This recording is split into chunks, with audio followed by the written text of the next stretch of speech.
ABC News exclusive tonight. The president sat down with ABC's Barbara Walters at the White House this afternoon, and the president said something about Syria that signals a whole new day for the United States. And Barbara Walters is here right now with the breaking news. Barbara.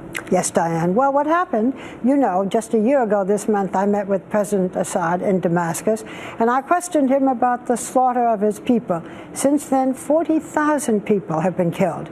Well, today, President Obama had some big news. For the first time, he is putting the Syrian opposition on the path to be recognized as the new government if and when Assad falls.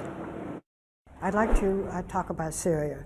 Do you plan to recognize the opposition and give them some legitimacy? We've made a decision that the Syrian opposition coalition is now inclusive enough, is reflective and representative enough of the Syrian population that we consider them the legitimate representative of the Syrian people in opposition to the Assad regime, and so we will provide them recognition, and obviously with that recognition comes responsibilities on the part of that coalition. That's a big step.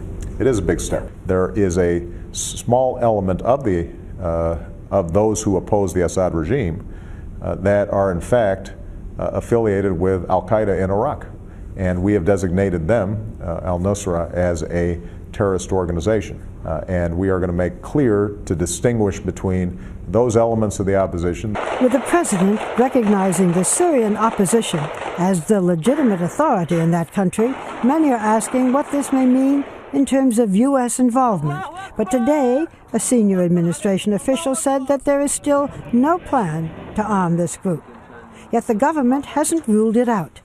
Meanwhile, the other issue on the forefront of the president's mind today, the U.S. economy and that pending fiscal cliff.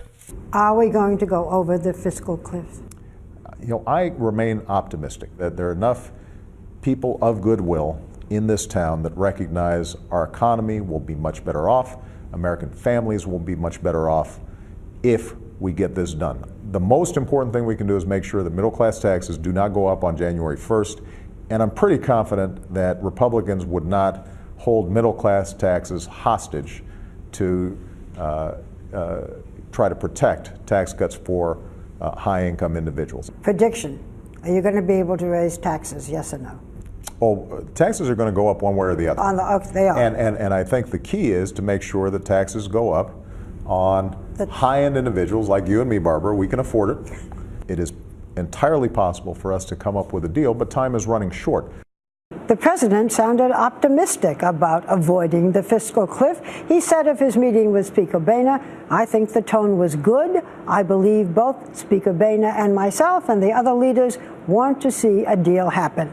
But Diane, he did warn that the clock is ticking. It is for sure, and I know you're going to have more of this interview. We'll all be watching tomorrow morning on GMA, tonight on Nightline, and the full interview with the president and with Mrs. Obama will be airing on a special edition of 2020 on Friday night.